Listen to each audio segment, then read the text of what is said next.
Well, good afternoon, everyone. This is Debbie Marks with Fireside Chat um, with Debbie Marks. And normally we're on a Friday, but today's Saturday, day before Mother's Day. Yay. And before I forget, I'd like everybody to know that I hope you have an awesome Mother's Day, Grandmother's Day, Great Grandmother's Day, because it all rolls into one. And for those of you that are unfortunate to have a birthday on the same day, happy birthday. Because my sister falls in that category. So, due to some mix-ups yesterday, Judy and I decided to do this recording today. I'm going to upload it to my YouTube channel. So unfortunately, we don't have any participants with us, but I didn't want the month of May to go by without giving you a chance to meet another author. And so I will begin. This is Judy Shaw, and she grew up in southern Indiana, 1950, and traveled across the country learning about nature and the treasures of America's national park system. And I'm going to tell you right now, I did the 5 in Utah and I loved it. In particular, the Rocky Mountain National Park in Colorado. She graduated from Indiana University and earned her master's at the University of Michigan. She practiced environmental protection planning and research for over 30 years. Well, that seems like an awful long time. While living in New Jersey, and earned a PhD from Rutgers University. Today she lives and she writes in gardens in eastern Ohio. And in addition to the nonfiction, and her interests are in social policy, historical fiction, and fiction that focuses on self-awareness. Well, that's kind of a whole big umbrella that you have. And I'd like There's a lot of rain out there. You got to have a big umbrella. Yeah, I know. I ran to the grocery store real quick and I thought, well, I'll go because it's not going to rain anymore, right? And what did it do while I was in there? It poured. No, what can I say? In some respects, we need it, and we probably will come to a point here this summer where we will be very grateful we had all this rain. But on that note, Judy, I'd like to welcome you today. I'm so happy. I met you, a couple months ago on one of Kathy's masterminds, and your book intrigued me so much that I wanted to find out more. And so in that description I gave of you, is there anything you'd like to add? No, I love Northeast Ohio. Now, you say Northeast Ohio. Where is that? I live in Kent, which is about 25 miles south of Cleveland. And the whole region is just steeped in beautiful people and beautiful scenery. And the book that I'm writing, which is about the Cuyahoga River, has been an absolute joy as I've met people who have shared their stories with me. And through this book, I'm able to record their stories for posterity. Oh, that is so lovely. I mean, it has to be so intriguing to be on this path, and the people that you interview have to be so excited to know that their memories are going to be what do you call that? Monetized in a book. I think that's the right word. Okay. I think monetize is a good word. but that's got to be so exciting for you and for them. It So, was so funny, Debbie, because when I came here, I knew zero people. well, And I called my friend Ira Whitman, who lived in New Jersey, still does, lives in New Jersey. And I said, Ira, do I remember that you did some work in Ohio before you came to New Jersey? And he started laughing. I said, okay, what's so funny? He said, I was the first director of the Ohio EPA. I said, oh, that would do it. so And did he go ahead. he proceeded to introduce me to his college roommate who is at the University of Akron. And one after another, I met over 150 people who were all stupendous people. And they love this area like it's their own. So when did you So move to Kent? 2016, I've been Wow. writing this book for almost 8 years. Holy cow. That's what I said. Well, I shouldn't say anything. I'm still writing mine and I'm not done. Uh, well, I had two really fortunate things happen yesterday. Um, my late husband was spending a lot of time in the hospital, and there was an artist whose photographs graced the walls of the hospital. I mean, everywhere, Debbie. And I thought to myself, I got to find out who this guy is. He needs to be in my book. So I contacted him. And after I convinced him I wasn't a loose cannon, uh, he finally yesterday gave me 15 different photographs and signed a release saying he understands that I'm using him in the book and that he's not going to hold me liable, and neither him nor his heirs and others will come after me for anything. So that was a great one. And then the second one is there's a wonderful fellow in this area named Jim Ridge, and Jim started something called the Blazing Paddles Paddle Fest, and I think it's been going on for 9 years. And that guy is just like magic. Well, I interviewed him in December, and I said, look, I'm going to go away for a month. So don't worry about getting back to me. But when I come back in February, I'll be ready to get it. Well, it took us until yesterday. And I finally have his interview perfectly written. I sent him a release, and God willing, he's going to sign it today and send it to me. And I'm off to the publishers. Woo! That means this So book is ready to go. this book is ready to go. Oh, how awesome. Awesome. So, um, why did you decide to be a writer about, let's see, the first book is called The Raritan River, River. Yes, our landscape, our legacy. and then this one is going to be called, The Cuyahoga, our beloved crooked river. so why did you decide to write about two rivers? The first one was it came out of my passion for New Jersey. And I came from the Midwest to New Jersey, and everybody that knew I was moving to New Jersey trash talked about the the pollution state and the industrial crisis and all these things. And they didn't know the New Jersey I knew. We moved into the Pine Barrens.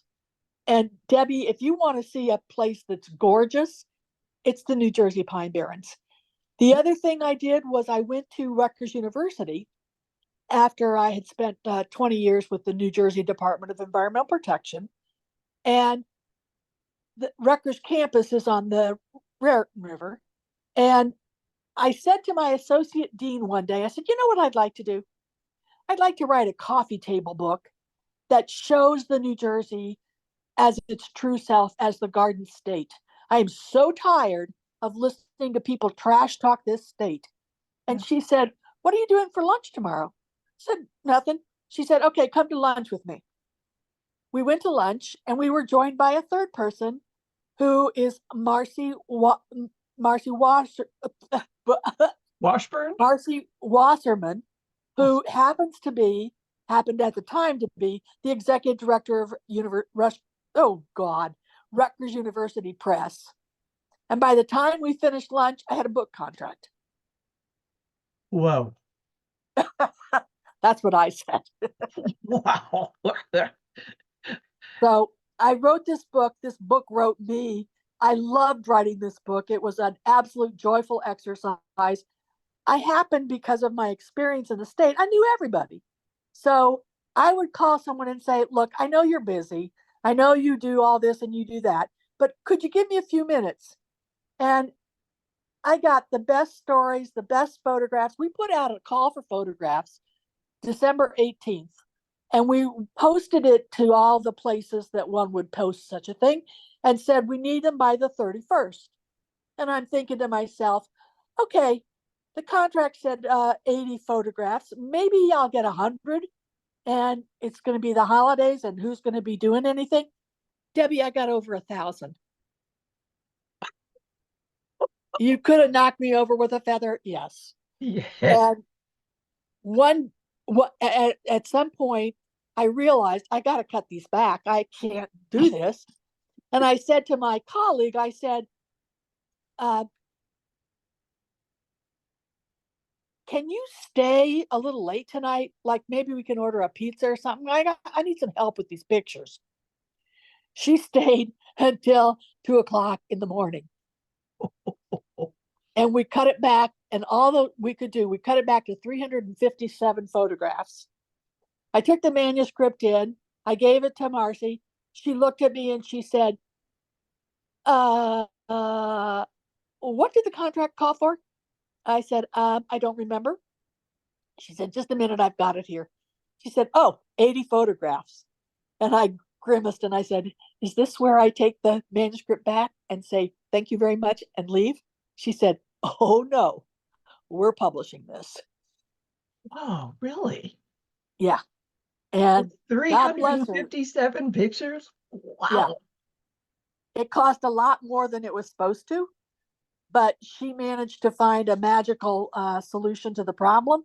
And it's a treasure for me. That's the truth. When I was moving to Ohio from New Jersey, I had a very good friend, Carl Alderson from NOAA, the National, I don't know what it is, Atmospheric and Ocean. Yeah, that one. Uh-huh. And he said, I'll let you go on one condition. And I already knew what he was going to say. He said, you got another book to write. And I said, I know, the Cuyahoga, right? He said, that's right. Now go do it, and I forgive you. So ever since I got here, it's been a burden and a joy to be writing this book because Carl made me do it.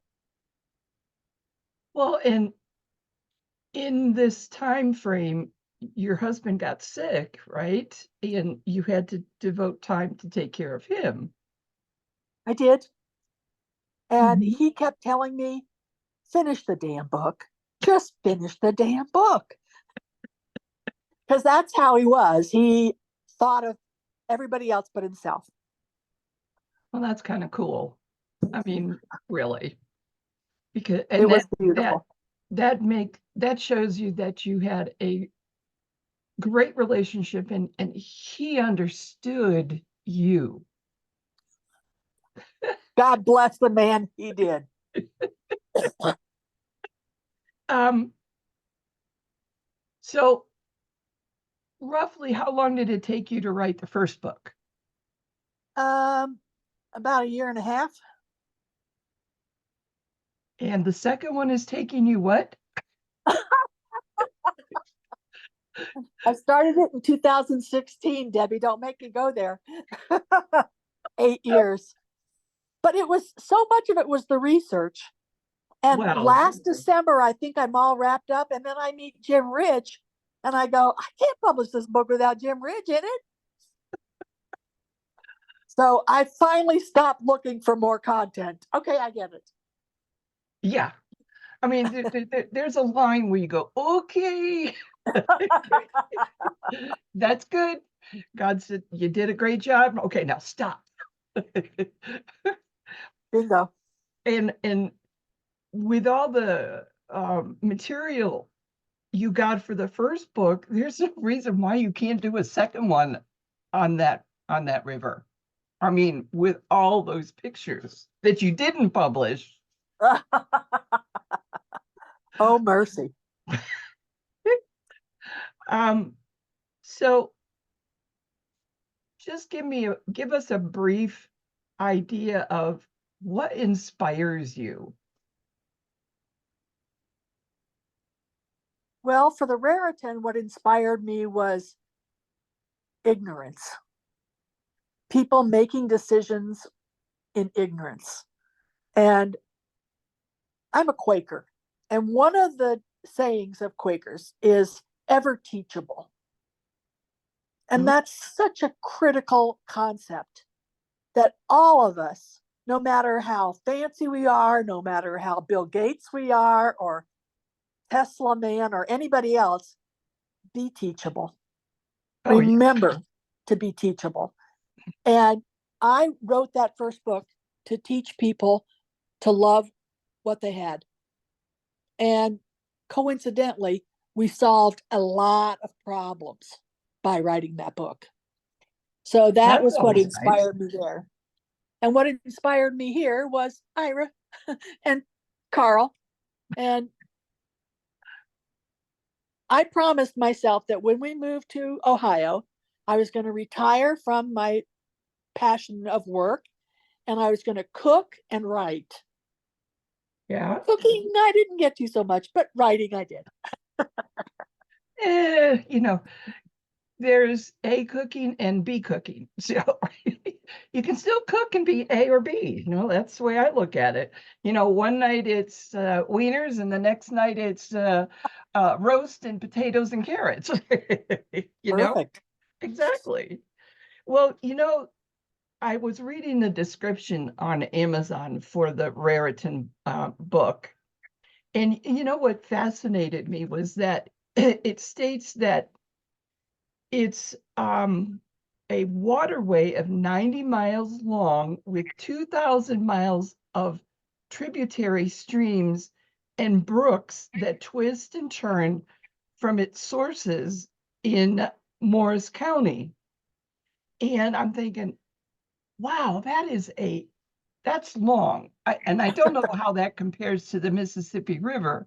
I've been over the Mississippi River, but you know, and and when it states that it says it shows New Jersey for what it is, home to some of the most beautiful scenery in the country. And this book tells the story of an amazing region where protected environments coexist. That that is a mouthful, really. And and I actually I went to look at the book again, and unfortunately, it's sold out on Amazon as of Oh, just for heaven's sakes. the other day. Yes. Um, so my next question is, you said that you're an author of also what'd you say, fictional books, um, self-discovery, social Yes. policy, Yes. historical fiction that focuses on self-awareness. So, what do you find are your favorite books or authors in those categories? That's a big category. That's a big That's question. a big category.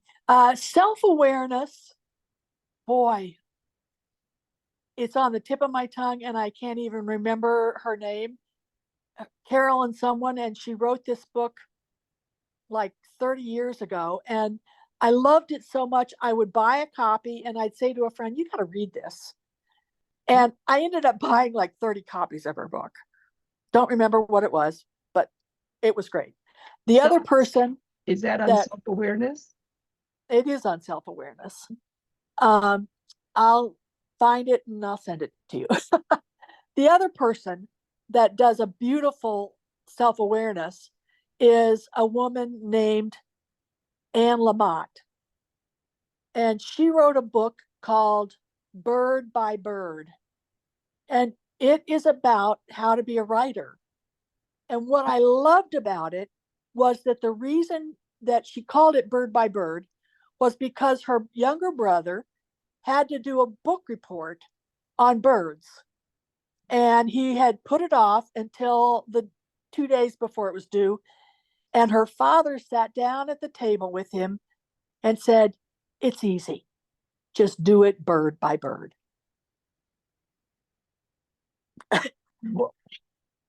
Anne just published her 20th book.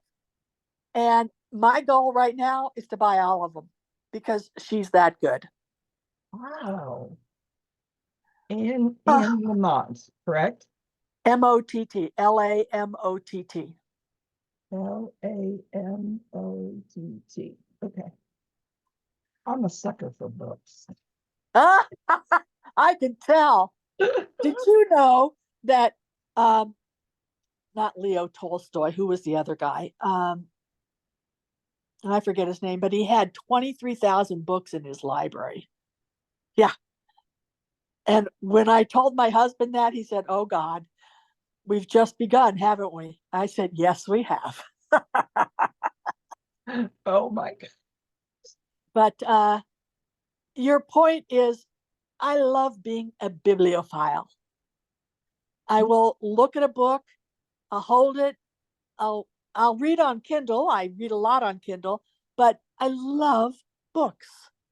And the really joyful part of writing the Cuyahoga book has been my collection. I think I have 90 reference books in my collection because every time I turned around, somebody said, "Well, you've read this, right?"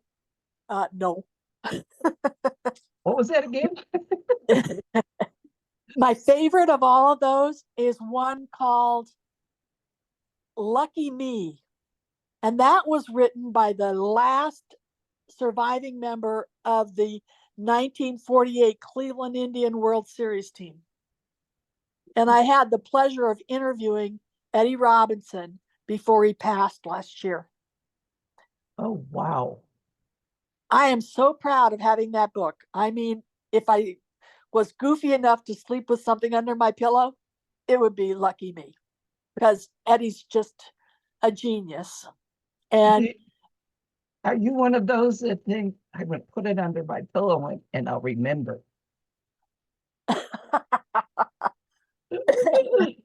maybe, not yet, but maybe.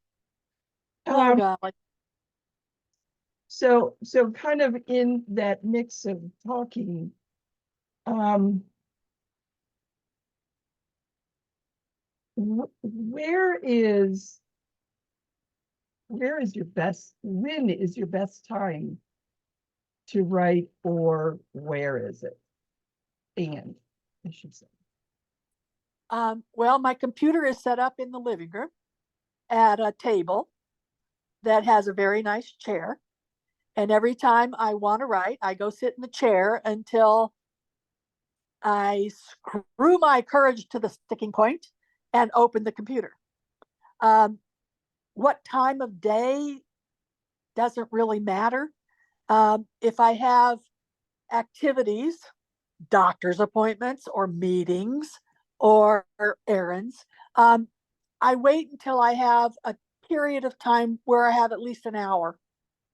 And then I sit down in front of my computer, and all of a sudden it's 3 hours later. It just, when you hit it, it just goes. And I love it. And I love doing the research. The historical fiction I'm working on is based in Mombasa, Kenya, which is on the Indian Ocean. And it's set in the 15th century. Well, my high school history classes did not tell me anything about Africa, for one. about Kenya for two, and the 15th century, no, bupkis. So I have to research this over and over and over. And I have met through my research a man who traveled, quote, more than Marco Polo, and his name was Ibn Battuta, and he was from Tangiers, and he spent 30 years traveling from Tangiers all the way to China and everywhere in between. And he wrote a book about it. Oh, cool. Yeah. So if I've got one under my pillow tonight, it's Ibn Battuta. But again, it's just people eschew what they don't know. When I was teaching in Michigan, I taught in the countryside, and I told the kids, we're going to study, it's science, we're going to study animals this year. And at the end of the year, I'm going to take you to the Detroit Zoo. Oh, And the kids freaked out. And I said, what do you mean? And they said, well, there are, Black people in Detroit. These kids are 12. And I thought to myself, holy God, if there's ever a teachable moment. And I took the kids into Detroit. They were worried sick. We got off the bus. They met a couple kids from Detroit, and I lost them for the rest of the day. They had the time of their lives, and they were teachable, and they got it. And when we got back on the bus, they all said, that was the best time I've ever had in my life. and So that fills your heart with such joy it does. when in, if I may share an experience, I was in my 30s and I created a brownie team, became part of the Girl Scouts, right? And I and this was in New York, Binghamton. Oh, And my mom, I mean, I grew up part of my life in Buffalo. So one time I went there, we went on a tour of a submarine. And I went back and I said, this would be such an experience for these girls that don't get to go anywhere. So we did 3 fundraisers and ran and earned all the money. And I took the entire Girl Scouts. Actually, we did daisies, brownies, and Girl Scouts, or the next ones. And I'm telling you, the fun. And, for people that are listening to the recording, you have no idea the impact of something like this yeah. on those young lives. Of course, I have no idea what they're doing now, but I know that was a powerful moment for them. They got to be away from their parents. Well, some of them went on the trip, but yet they slept overnight in a submarine. They ate on the ship, on the boat or whatever you want to call it. And then we got to go to Niagara Falls. Now, of course, we didn't go over to Canada. We stayed on the New York side, but they got to experience all this. And, you know, I can never, I don't think I can ever relate to anybody the experience that you get. I even took them to the zoo. No, wait a minute. I took them to the circus, the Ringling Brothers and Barnum Bailey Circus. Holy cow. And they got to ride elephants. I mean, like, whoa. I'm sorry. This is your That's okay. time, but I want people to understand what you're saying and what I'm saying about about helping these young children that, especially these days, there is so much bad influence out there that they're being subjected to, that they need to know that there's another side. And so Um, sorry. That's okay. um, You triggered another memory for me too. I did. What was that? When I was in sixth grade, my teacher was Mr. Harris. He found me reading a book inside my science book. So I was pretending to be reading my science. And the book was, escapes me now which one it was. Oh, Ben-Hur, duh. Oh, And he put me in the hall as my punishment. And I was embarrassed and sat in the hall. And all of a sudden, the door opened again. His arm stretched out, and he handed me Ben-Hur. When I was an adult, I'm still an adult, okay. I was asked by the dean at Indiana University's School of Environmental Policy uh-huh. to come and give a lecture to the students about my career. I said, I'd be glad to. Yeah. I called my mom. I said, Mom, can you bring Phil Harris to my lecture? She said, of course. So afterwards, the kids were asking me questions, and I said, have you ever had someone in your life that made all the difference? And they thought for a minute and they started nodding. I said, me too. And that's him. And I pointed to Phil Harris, and the tears were running down his face. Oh, And then I told them that story, and they all just turned around and applauded.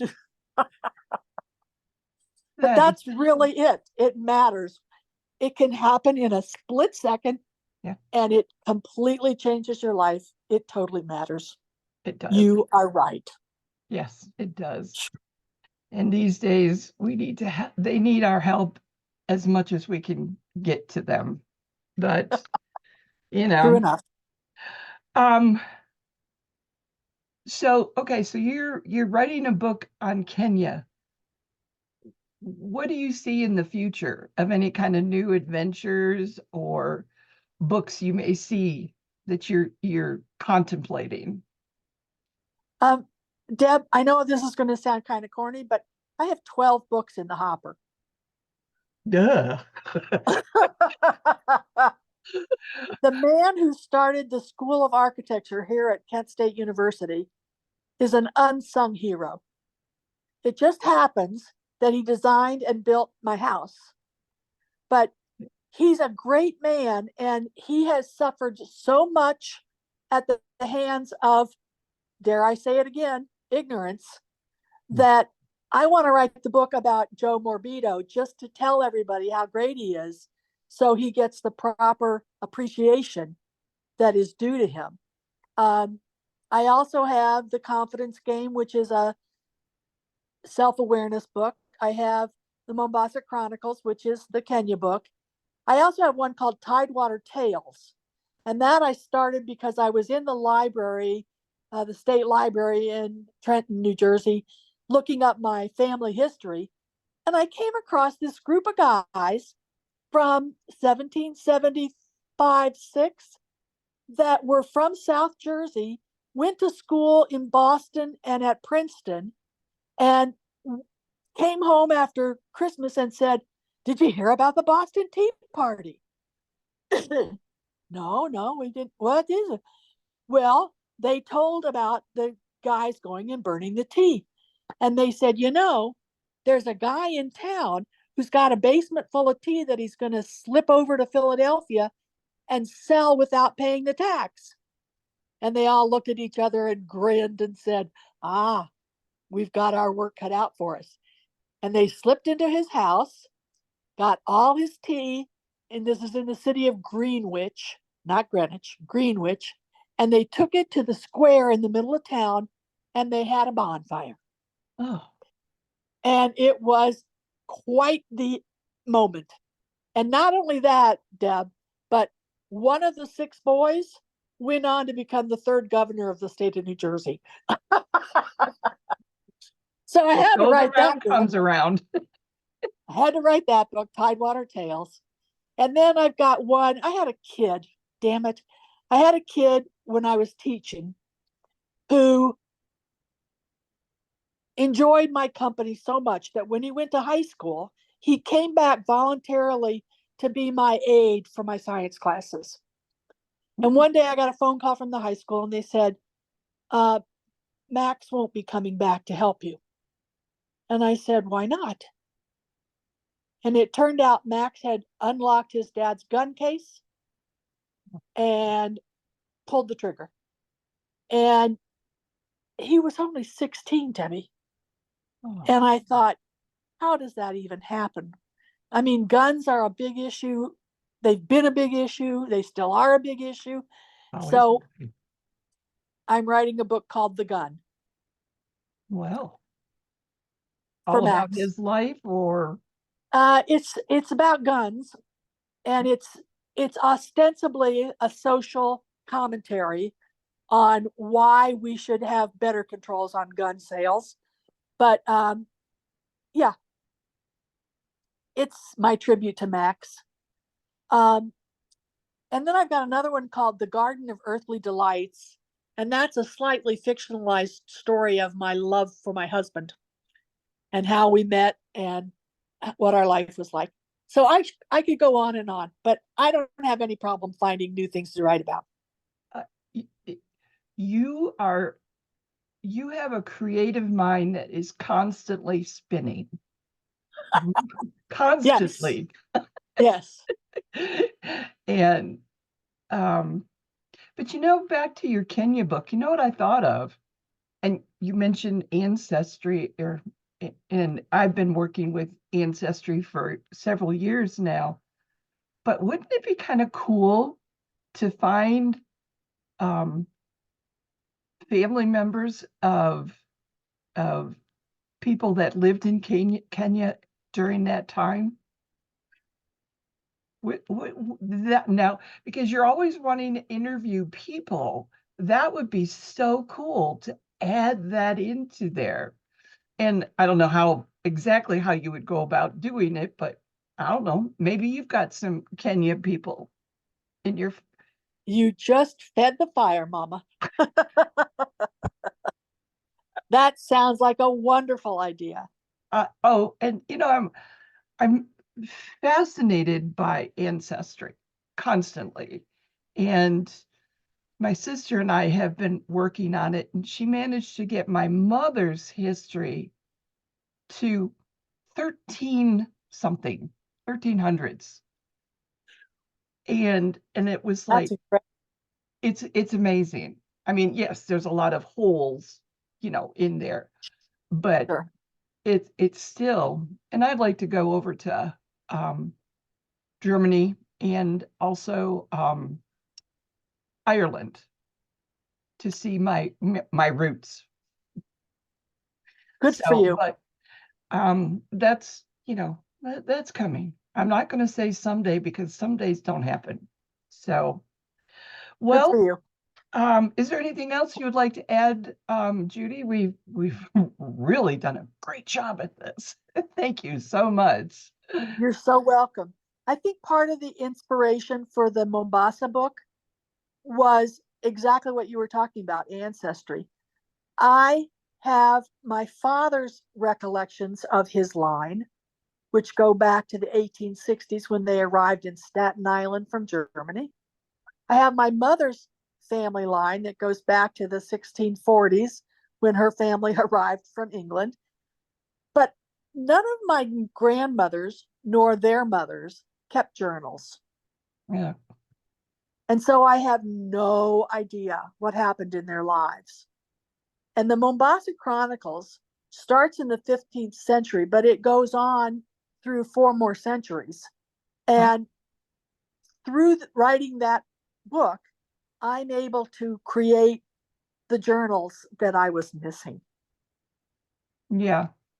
And Joyful.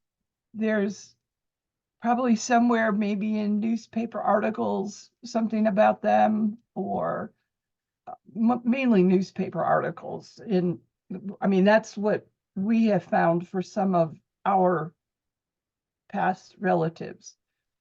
But it sounds exciting, and I can't wait to read that one. That's going to be good. Thank you. I Yes. can't wait to be finished with it. And yes, I do have a lot of books. You know, one of my favorite things is going to antique malls. And I find the most fascinating books there. Absolutely. And and lots of times, well, several times, I'm able to get the whole collection of that writer in one place for next to Whoa, nothing. Next to nothing. that's insane. There's an idea for you. Go, go check out antique places and look for the books because you know people nowadays it's junk. And even Goodwill. Oh yeah, I buy a lot of books from Goodwills all over the country. I want to say two authors, and that'll be my closing statement. Okay. Harper Lee. Who?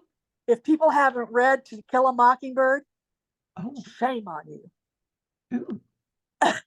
What was And that number name again? two, Harper Lee? Harper Lee, To Kill a Mockingbird.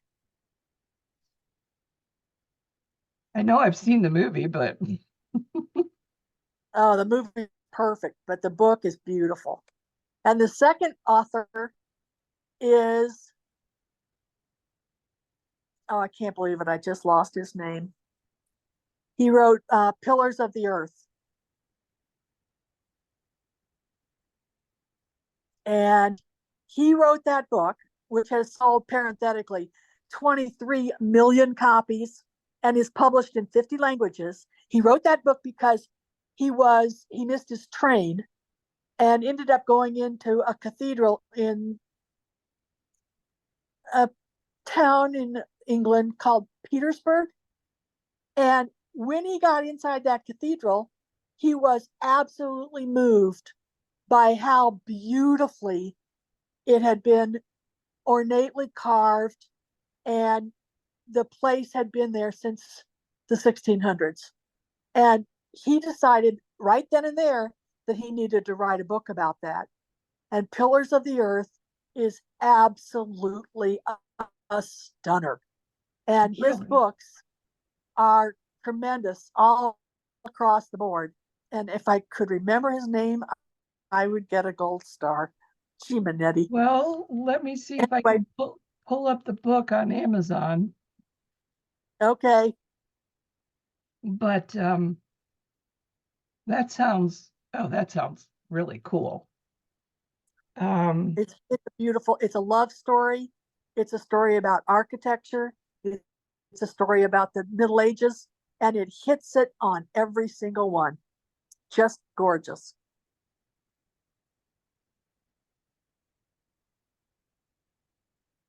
I got it.